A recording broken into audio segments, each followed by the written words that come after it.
अस्सलाम वालेकुम dear students, hope so you will be fine. Students, आज हम डिस्कस करने जा रहे हैं ग्रामर सीरीज़ का लेक्चर नंबर 6 प्रोनाउंस की। आज हम बात करेंगे। तो आज हम डिस्कस करेंगे इम्पोर्टेंट 15 रूल्स अबाउट प्रोनाउंस, जो कि एग्ज़ाम के हवाले से काफ़ी इम्पोर्टेंट होंगे। तो इसको आपने अच्छे तरीके से सुनना है। तो स्टार्ट करते हैं आज की डिस्कशन। तो सबसे पहले हम बात कर लेते हैं स्टूडेंट्स रूल नंबर 1 की। फॉलोइंग वर्ब्स के बाद हम प्रोनाउन के सब्जेक्टिव केसेस इस्तेमाल करते हैं, यूज़ करते हैं। तो कुछ इंपॉर्टेंट वर्ड्स गिवन हैं जिनके बाद इनको हम बी फैमिली भी कहा जाता है। These are noun as be family भी हम इनको कहते हैं। तो इन वर्ड्स के बाद जब भी आपने प्रोनाउन का यूज़ करना है तो आपने प्रोनाउन का सब्जेक्टिव केस आपने यूज़ करना है। फॉर एग्ज़ाम्पल कौन कौन से हमारे पास वर्ड्स हैं या बी फैमिली के कौन कौन से मेंबर्स हैं? Be, is, am, are, was, were. तो इनके बाद जब भी आपने कोई प्रोनाउन यूज़ करना है तो आपने कौन सा सब्जेक्टिव केस यूज़ करना है, like he, they, I. These are all the subjective cases. For example don't spare anybody, be. अब बी के बाद जो आपने प्रोनाउन यूज़ करना है वो कौन सा सब्जेक्टिव आपने यूज़ करना है, आपने ऑब्जेक्टिव या पोजेसिव आपने यूज़ नहीं करना। Okay, second example it was this is the be family, और वाज के बाद आपने हमेशा ही सब्जेक्टिव प्रोनाउन आपने यूज़ करना है। तो this is the correct and this is the incorrect. Next move करते हैं रोल नंबर 2 की तरफ। अगर देन दो बहुत ही इम्पोर्टेंट है, काफ़ी इम्पोर्टेंट है ये। अगर देन दो सब्जेक्ट्स को कंपेयर कर रहा होगा तो तब देन के बाद हम प्रोनाउन का सब्जेक्टिव केस इस्तेमाल करेंगे। ठीक है, अगर हमारे पास यानी कि दो सब्जेक्ट्स हैं और उनको आप कंपेयर कर रहे हैं बाय दी देन, तो फिर आपने देन के बाद हमेशा प्रोनाउन का सब्जेक्टिव केस इस्तेमाल करना है। और अगर देन दो ऑब्जेक्ट्स को कंपेयर कर रहा होगा, अगर सब्जेक्ट्स को कंपेयर कर रहा हो तो फिर देन आपने क्या करना है, देन के बाद प्रोनाउन का सब्जेक्टिव केस यूज़ करना है। और अगर दो ऑब्जेक्ट्स को कंपेयर कर रहा हो तो फिर आपने देन के बाद हमेशा आपने ऑब्जेक्टिव केस यूज़ करना है। This is the very important rule.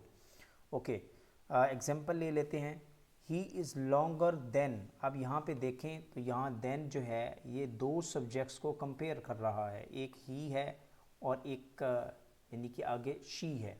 तो यहाँ पे देखें तो इस केस में हम क्या करेंगे, तो हम देन के बाद क्या करेंगे, शी, यानी कि दो सब्जेक्ट्स को कंपेयर किया जा रहा है। तो इस केस में देन के बाद आप क्या सब्जेक्टिव केस यूज़ करेंगे, she, not her. Okay students, इसी तरह अगर देन पोजेशन को कंपेयर करने के लिए भी यूज़ होता है some time. Then we are more advance than our forefathers, this is the possession. इस तरह अगर आपके पास दो ऑब्जेक्ट्स आ जाते हैं और उनको कंपेयर किया जाए तो फिर आपने क्या करना है, for example he likes me and फलां। ठीक है, तो इस तरह फिर आपने ऑब्जेक्टिव्स, अगर ऑब्जेक्ट्स को आपने कंपेयर करना है तो then you have to use the objective case of pronoun after then. तो ये एक इम्पॉर्टेंट रूल है। अब रूल नंबर 3 डिस्कस कर लेते हैं।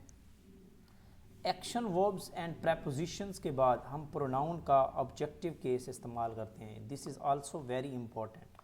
तो आपने स्टूडेंट्स प्रेपोजिशन के बाद हमेशा प्रोनाउन का ऑब्जेक्टिव केस आपने क्या करना है, यूज़ करना है।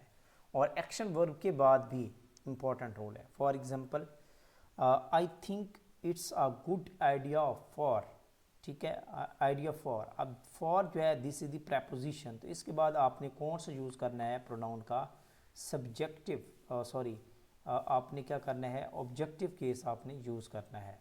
ठीक है, इस तरह एंड मी आपने यूज़ करना होगा, आई आपने यूज़ नहीं करना।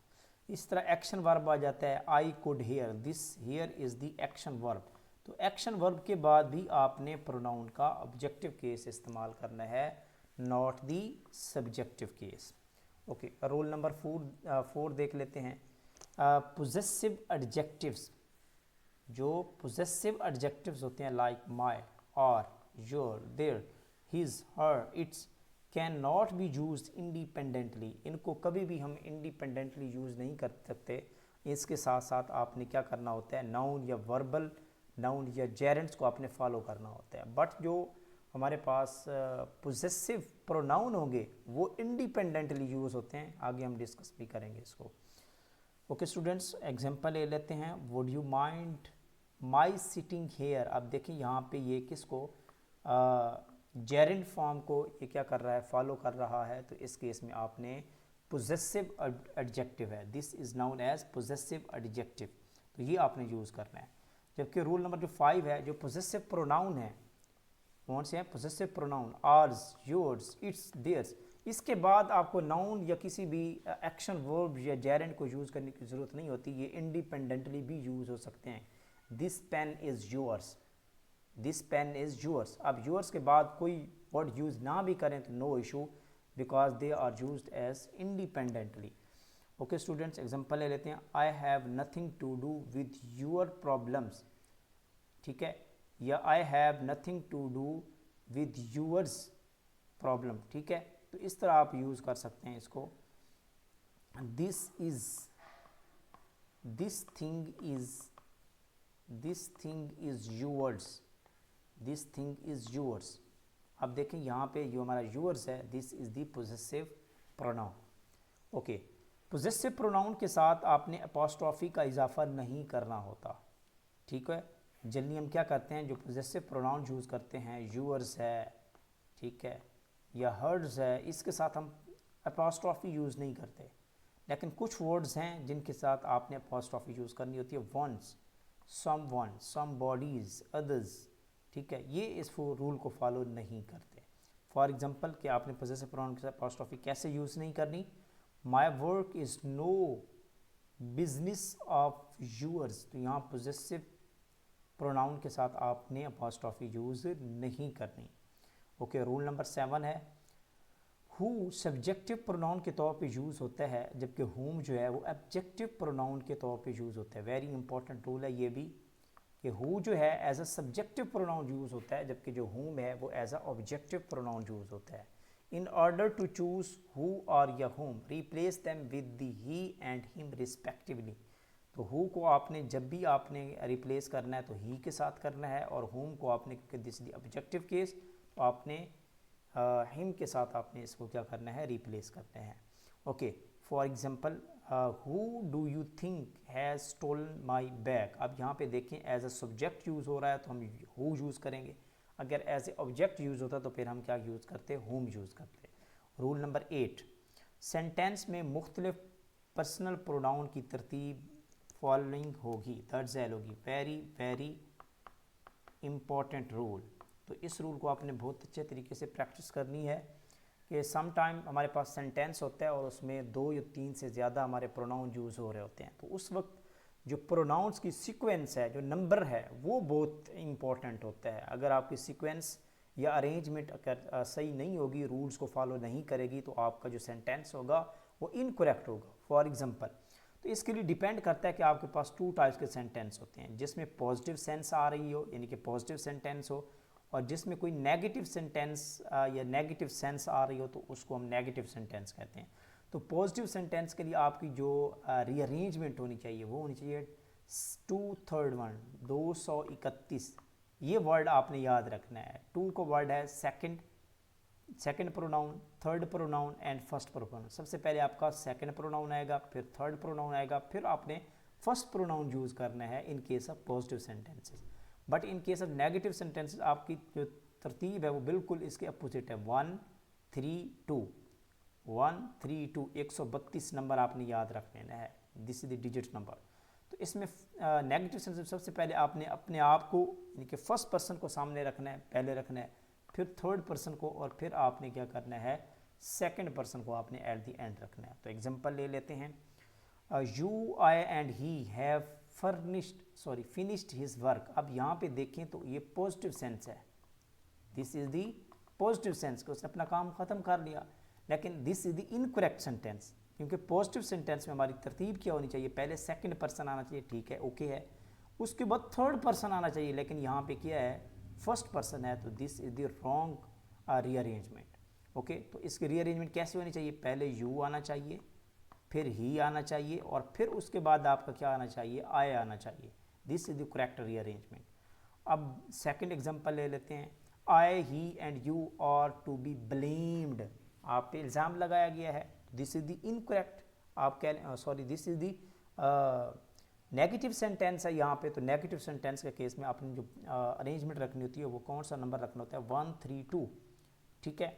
तो फर्स्ट पर्सन है पहले, फिर उसके बाद थर्ड पर्सन है, ठीक है, और फिर उसके बाद second person, this is the correct, this is the correct sentence in case of negative sentence. तो ये एक इंपॉर्टेंट रूल है, इसको आपने याद रखना है। रूल नंबर 9 की बात कर लेते हैं।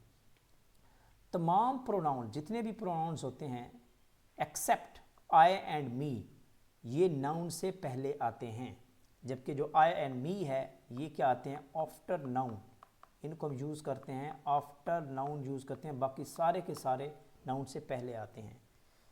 For example, he loves me and Aslam, अब देखें दिस इज़ द नाउन, तो मी जो है this is the, I and me को आपने हमेशा नाउन के बाद आपने यूज़ करना है। He loves Aslam and me, this is the correct sentence, ये नोट कर लें। हाँ, बाकी जितने प्रोनाउंस होंगे उसको आपने नाउन से पहले रखना है, फिर यही अरेंजमेंट होगी, ये भी इंपॉर्टेंट रूल है।